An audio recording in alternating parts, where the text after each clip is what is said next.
Hello, everyone. This is a very unusual event for me. This is quite an extraordinary thing. It's probably normal for you guys to come to incredibly busy and huge events like this. This is different to my world. I come from the brand advertising world, 20-odd years in creative ad agencies, and then more recently I've moved to an agency called Jellyfish, which is a digital marketing services company who do all sorts of interesting things. And I guess I'm trying to bring some brand and creative thinking to the world of digital and digital marketing. So my talk today is about, in a world of change, we're obsessed with change and technology, and you've heard a lot about that just now from Kim. But actually, and that stuff's really important. It's really important for progress and innovation, but it's equally important not to forget about the fundamentals that will never change. And so I want to talk about those, because they're the kind of the basis, the foundation stones upon which all great marketing works. So it's the things that will never change that are often more powerful for our brands and their growth, and we ignore them at our peril. I'm going to explore some of the fundamentals that shape and will always shape the best, most effective marketing communication. And hopefully these principles will prove relevant to you in the worlds that you work in. I come from, as I've said, advertising and branding.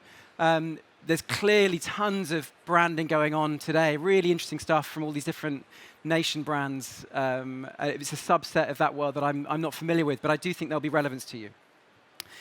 So this is a whistle-stop tour, unchanging fundamentals, starting with the parts of the human brain formed around 150 million years ago, which govern our emotions, our motivations, our memories. And we'll be looking at the work of Daniel Kahneman. If you know about Daniel Kahneman's thinking around System 1 and System 2. System 1 is really, really important for all brand building communication. And also, I'll be covering some of the work of Professor Byron Sharp, probably the most important marketing professor alive today. So, in 2019, Jeff Bezos said this, and he made a brilliant case for businesses to focus less on the things that change and more on the things that won't. He said, "I very frequently get the question, what's going to change in the next 10 years? And that is a very interesting question. It's a very common one. I almost never get the question, what's not going to change in the next 10 years? And I submit to you that that second question is actually the most important of the two, because you can build a business strategy around the things that are stable in time." And 1960s advertising legend Bill Bernbach said essentially the same thing in the 60s, well over half a century before Bezos. He said this: "It took millions of years for man's instincts to develop. It will take millions more for them to even vary. It is fashionable to talk about the changing man. A communicator must be concerned with the unchanging man, with his obsessive drive to survive, to be admired, to succeed, to love, and to take care of his own." So two brilliant minds and two frequently cited quotes saying the same thing. But still we obsess with the new, as this cartoon by the brilliant marketoonist Tom Fishburne, and you saw a few of these earlier in the previous presentation. It's kind of the law in a marketing presentation that you show one of these cartoons. Because in marketing, we're obsessed with change and with the technology that will deliver that change. And of course, that's really, really important. I'm not going to deny the importance of technological change. But I'm a huge believer in the power of technology combined with the best of human creativity and imagination for business and particularly to grow brands.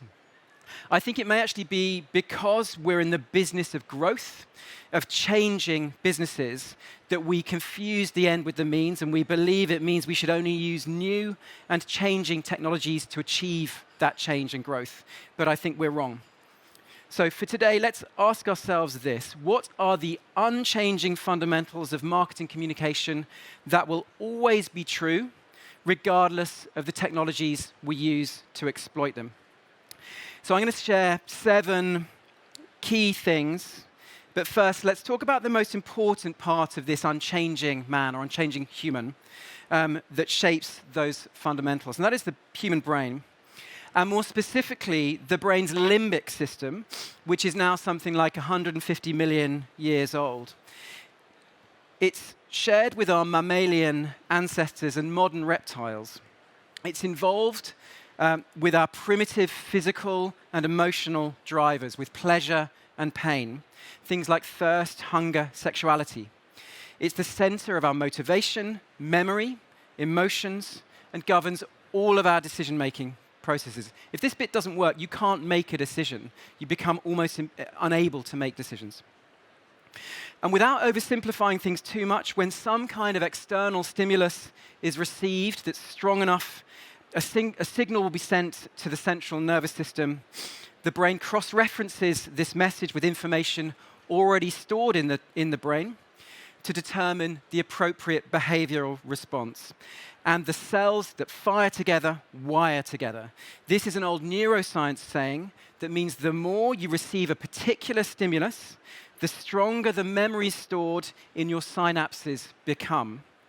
So over time, consistent, distinctive stimuli changes the cells in our brains, creating a network of associated memories and ideas which act to inform our behavior.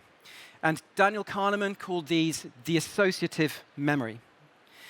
And in fact, so everything you think and feel, you'll have a set of associations and ideas in your brain, a set of associative memories.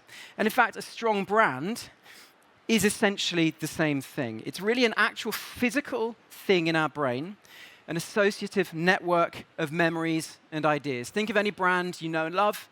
It will be a set of different associations. Think of the Apple brand, the Coke brand. You will have ideas and things, maybe visual things, oral things, all different sensorial things attached to your memories about that brand. And that's what, in brand building, we're looking to create, an associative network of memories.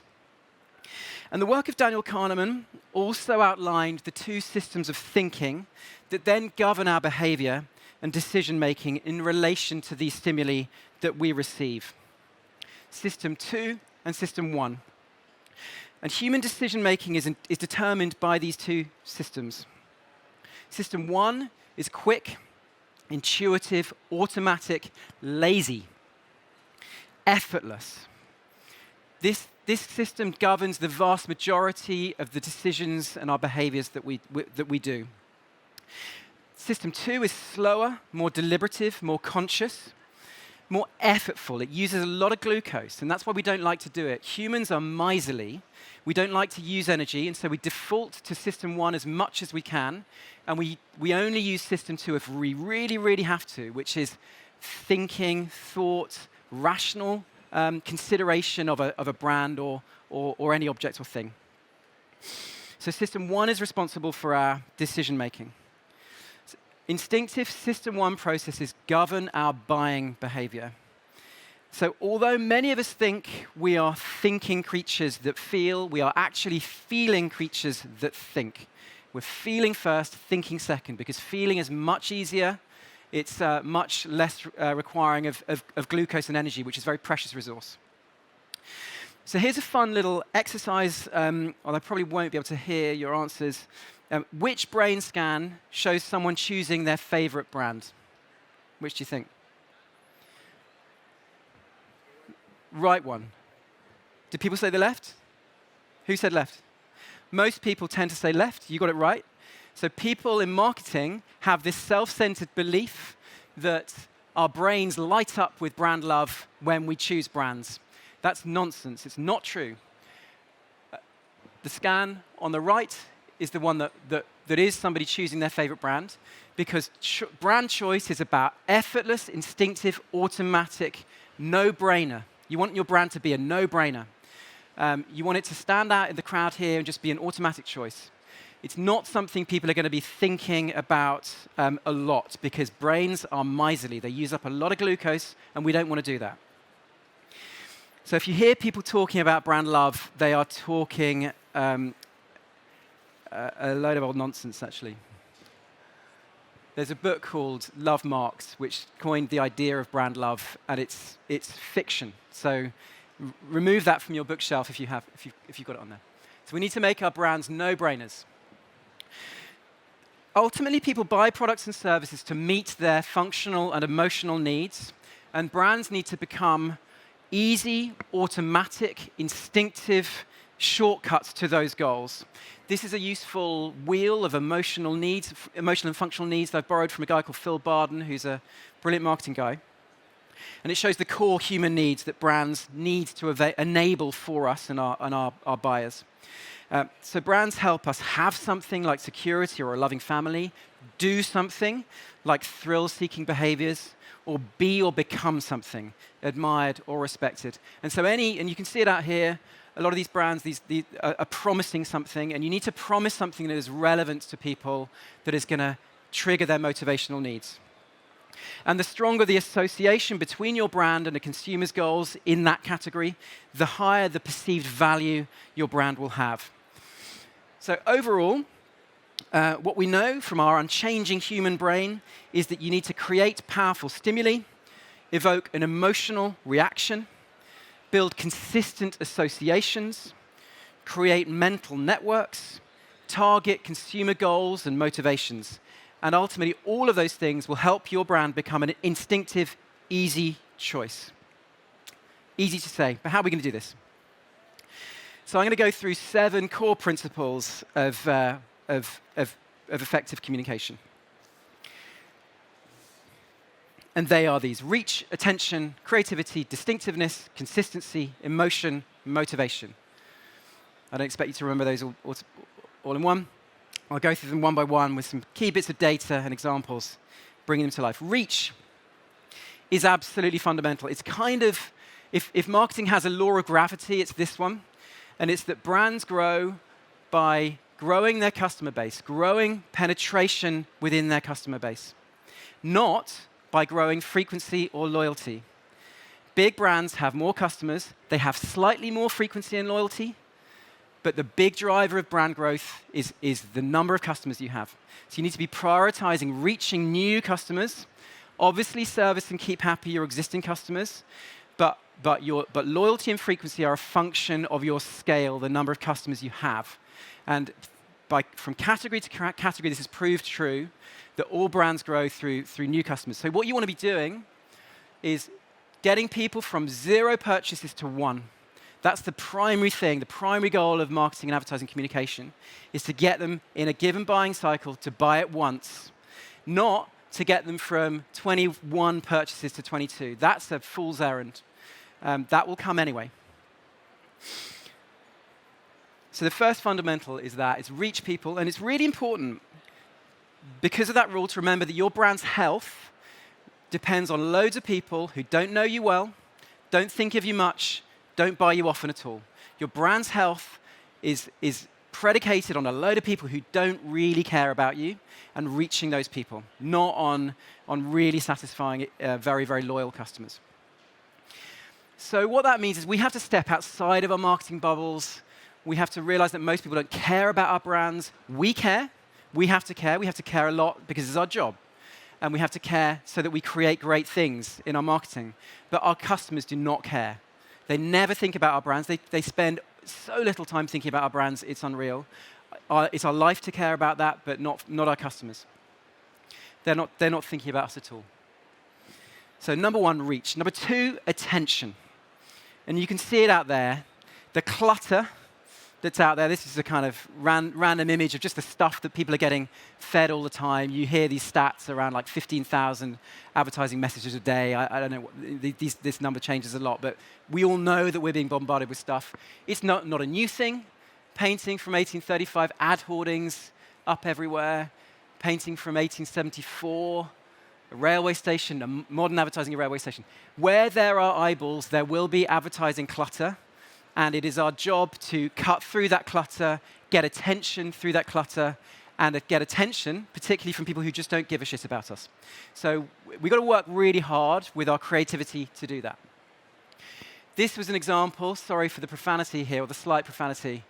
KFC in the UK in 2018 ran out of chicken. They changed chicken changed chicken logistics haulage company, and they ran out of chicken. They couldn't supply their stores. And instead of, when it came back, when they managed to get back on track and they got their chicken back in the stores, they did a big public apology to their customers and to the UK market saying, we are sorry. Now, they could have just done the standard thing of doing a really boring letter from the CEO saying, we're sorry that we ran out of chicken. But they didn't do that. They thought this is a great opportunity to advertise, get ourselves back into the minds of the consumer, and really grab some attention. And using just a brilliant piece of creative serendipity, I think, just twisting their 3 letters, they managed to do something really quite brilliant, super simple, and it got tons of attention in the UK market. It was a press ad. It went very viral. So it was a good use of media as well. And it got some kind of, got them huge attention and got them people talking about them again, and ultimately got the news out there that they got chicken back in the stores. So creativity, hugely, hugely important. Attention-driving creativity, hugely important. Creativity is repeatedly found to be the strongest driver of advertising profitability. All the different factors within advertising, targeting, flighting, other media factors, just not that important in comparison to the creative content that you create itself. That's the biggest driver of ROI, in fact. But what is creativity? It's really hard to define. I love this definition by a brilliant advertising strategist guy called Faris Jacob. Good ideas are non-obvious, non-trivial combinations. There is actually no such thing as an original idea. All ideas are combinations of existing things smashed together to create a slightly new thing. So don't worry if the thing that you're talking about, isn't completely original. There's no such thing as pure originality. Use existing ideas, smash them together, recombine them, get something new that way. This was the first ever ad by an agency I used to work at called BBH from 1983. And it was the first ad for Black Levi's, launching that brand in the UK. And it uses a brilliant creative principle called the von Restorff effect, which was an effect discovered by brilliant German scientists in the early 20th century. And she discovered that if you put something that's surprising or unusual in a visual or in a list of things, the surprising thing will be the thing that gets the attention. So in this case, with the line, when the world zigzagged, the black sheep going the other way was the thing that got attention. So if you can see this in really great creativity. You'll see it out there, something that is different, that stands out from its boring list of things that it's around, will get more attention. And this was some evidence from some of that early research and from other pieces of research proving this, which is the von Restorff effect with the things on the list. If you read out that list of items and animals, the thing in the middle, briefcase, gets more attention from people, and they remember it better because attention gives you memory. That's what it does. So it gets you to be remembered more strongly than your competitors. And the thing on the right, a similar experiment where people were put under brain scans, and the unusual word in that sentence was the thing that got their brains really motoring and got that memory encoding. So turtles were not as smart as mammals such as socks or dogs. Socks was the word that got remembered. But despite that, we all know creativity is important, but we all know also that there are just rising sea levels in the sea of sameness. Every category, it seems, just has this sea of similar things, and we just find it irresistible as marketing people to do quite boring things. It's just easier to do the boring thing. It seems less risky to do the standard thing. We make up all these rules in our categories about what good looks like, and they tend to tend towards things looking the same. This was an experiment we did, or a thing when I was at an agency called BBH. We looked for advertising end lines in the format Find Your X. And that was in 2018. We found 27. Find Your Belfast was my particular favorite, which I guess has a slight relevance to today's theme at the exhibition. But we see this all the time, brands just saying the same old thing. And we need to stand apart from that and do something distinctive and different. Similar category, similar problem in the mobile phone handset category. Why any of these brands bothered doing this is utterly pointless. If you decide that the rules in your category are black background, spacey kind of effects, big headline, picture of phone, none of those brands stand out. Waste of money. And in fact, one piece of data, a bit of a research piece, looked at TV ads, and it said that only 40% of TV ads get recalled, and 40% of those get recalled for the correct brand. So 40% of 40% is 16%. So 84% of advertising money is essentially wasted. Now, there's, what, $670 billion worth of advertising spend globally, so you do the maths on that. It's hundreds of billions of dollars of advertising is wasted every year. Creativity helps your brand avoid the sea of sameness. That's kind of the basic thing. It helps you stand out, do something different. It's actually more important to stand out and get attention than for it to be correct, I'd say. It's better to be interesting than right a lot of the time. Number 4, distinctiveness. The fundamental task for all communication is to build and refresh memory structures, as we've seen. These structures improve the chance of a brand being recalled first in buying situations. This, in turn, increases the chance of a brand being bought. Put really simply, we need to make our brands easy to mind and easy to find. Easy to come to mind and be easy to find. If we do great brand building communication, our brands will come easily to mind. And if we do great merchandising, search advertising will help be easy to find too. So separate tasks for marketing, easy to mind and easy to find. And distinctiveness helps this. So distinctive brand assets are a kind of technical term in the marketing world.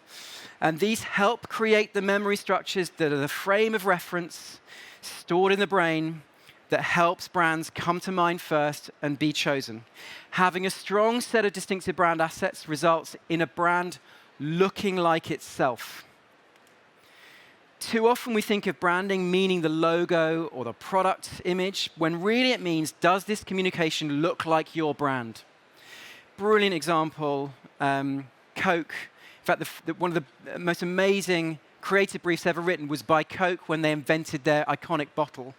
It was like 120 years ago. They did a competition. They asked people to design a bottle that could be recognized even if it was lying broken on the ground. They understood the importance of distinctiveness, even back then, well before any of the kind of marketing scientists has had a go at defining how great communication works. So look like you and not like others. Super important. There's some example of distinctive brand assets. Only one logo there, or two logos there, some packaging, a product. What is it with politicians and their hair? They seem to think that, and correctly understand the importance of image, distinctiveness when branding themselves. And we've had a problem with that in our country. McDonald's is, for me, one of the best examples of a brand that nails this every time. It has a wide set of iconic assets that it draws on for its communication and plays with these assets, plays with these codes, recombines them in interesting and different ways in everything it does. Here are just a few recent examples, a delivery campaign, I think from the UK.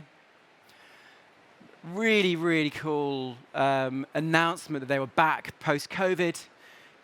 What brand has such distinctive assets that even when they pixelate them in this way, they're absolutely recognizable?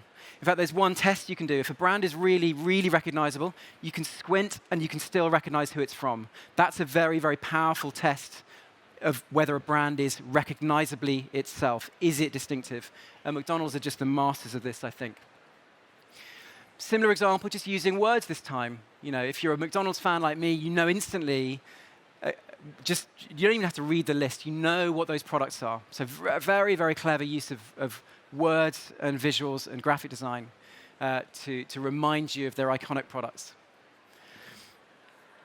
So distinctiveness. Consistency, though, is really, really important, and it's an important combination with that. So you cannot be distinctive if you are not consistent.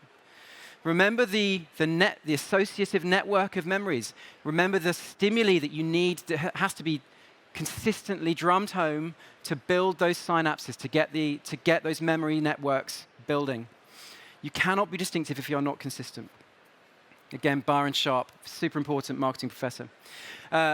Just a piece of data that we looked at for a cereal brand in the UK, looking at long-running brand campaigns, we saw that consistency was more profitable in the long term than average campaigns. We saw ROI, profit ROI, 60% higher for consistent campaigns that were long-running versus campaigns that were new. So you want long-running campaigns coming back and back and back. Do not change. If you get something working, don't dump it for something else. You've got to be consistent. You will always get higher brand recognition the next time you do it. So it's really important to stay consistent with everything you do, so long as it's good. You know, if you've got a stinker, I ditch it, move on to something that's going to work, and then really double down on it. Number 6, emotion. Now, there's a lot of nonsense talked about emotion in the world of advertising communication.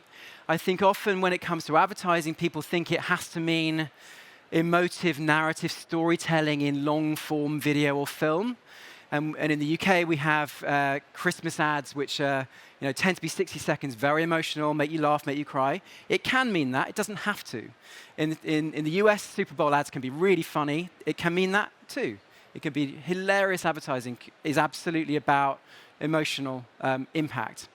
But equally, a banner ad for a supermarket that says half-price champagne could be a very emotional piece of communication. I could see it and go, I want that. That's an emotional response. So don't confuse rational input for necessarily being not emotional in output. Emotion is an outcome, not an input. It's not enough just to put smiley faces on your communication and believe, job done, tick, I've got emotional communication. Emotion is a consumer response, not an input into execution. So emotion is a consumer outcome, not an executional input. And the power of emotion is these things. So emotion in advertising has various functions. It gets and keeps attention. If I think I'm going to be moved or be made to laugh or be inspired or awe-inspired even, I would, of course, pay attention to that communication because it's rewarding. It's going to hit my pleasure centers. So if you get and keep attention to a piece of communication, then you are going to process it more deeply. So it gives you deeper processing of that content, deeper understanding of the message. And remember, consumers are lazy. They're not very interested in you. So getting there and getting them to hold their attention and can process your message is a very important and powerful thing. If you get them to process your message deeply, then it will be memory encoded. It will last long in the emotion. And this is the real, the real X factor. If you can get people to talk about your communication, you can get word of mouth, and that's free advertising, and you've really hit the jackpot. So that's a really useful extra thing. It can't always happen. It's quite rare. And then the final thing is, does your communication promise something that's going to help people meet their emotional or functional goals? Is there a great promise there that's going to be relevant to them, that's going to get them going, yeah, that's motivating to me, I'm going to sign up to that? Finally, motivation. So this is the kind of final piece of the jigsaw, and then we're home. It's important to say that emotion in communication is not what motivates people. Emotion is the thing that's going to get them to respond or react in some emotional way, but there has to be something else within it that promises what your brand is going to help them achieve. So John Lewis is the poster child of emotional advertising, but their campaign works because of the double whammy of emotional response and motivation. It makes you laugh and it makes you cry, but it also shows you that John Lewis shoppers are thoughtful gifters. In this case, that was the brand promise they were trying to get people to believe. So emotion is one thing, but motivation is slightly different. So there we are. Great communication helps brands be noticed, come easily to mind, be thought worth it. And attention, creativity, and reach will get you noticed. Distinctiveness, consistency, and motion are going to help you come easily to mind. And motivation, meeting goals, is going to help people think that you are valuable and worth it as a brand. And I think, broadly, those 7 principles are there, even in the simplest of communication. That's how brilliant that McDonald's poster is. 2 colors, 1 image, 2 words, 1 icon, all of those things present. So it doesn't have to be complicated. In fact, the simpler the better. So reach, attention, creativity, distinctiveness, consistency, emotion, motivation, the 7 principles, as I see it, of effective communication. Thank you very much. If people have questions, please fire away. I've noticed hasn't been much Q&Aing today. It's not the greatest forum for it, but if you'd like to ask questions, please do.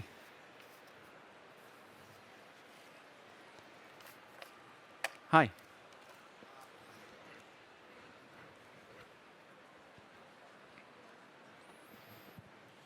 Loved your presentation. I just want to ask, because you showed some example of companies that use the same type of marketing and graphics to showcase the product. Isn't following the industry standards and trends part of a good marketing campaign? And isn't it something a company should try to achieve?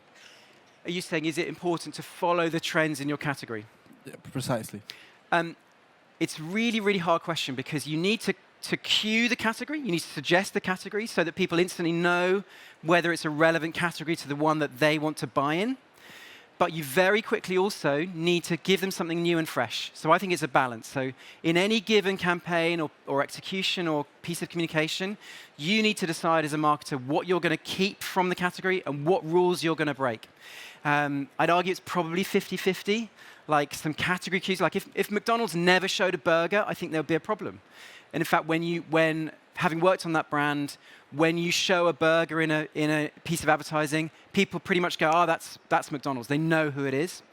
So they have to cue, suggest the category. And so there is actually, there's some thinking around this, which is around giving people category entry points. I didn't talk about this today, but there is a piece of work by Bar and Sharp that talks about CEPs, category entry points. And that can be the reasons why people use the category. So that can be a very powerful device, but there has to be something else in your communication which is going to be distinctive and ownable to your brand. So it's a balance.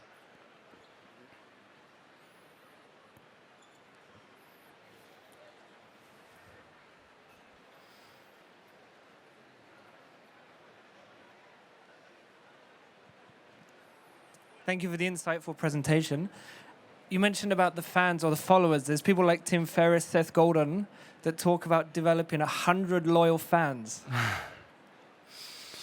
Please comment. I think there's a lot of nonsense talked about fandom in the world of marketing. And I think people, they confuse two things. One is, well, firstly, a lot of those people don't understand the importance, the primary importance of growing your customer base. And then they confuse the use of fans. Fans can be very useful to drive your message and get it a wider reach amongst those fans. So I think fandom is useful as a way of driving word of mouth and indirect selling to new customers. I don't believe in selling obsessively to your fan base because that way, that will destroy your business. If you only ever sell to your fans, you can't grow. So it sounds like you agree. OK, good. Nothing like a question to confirm your own beliefs, right?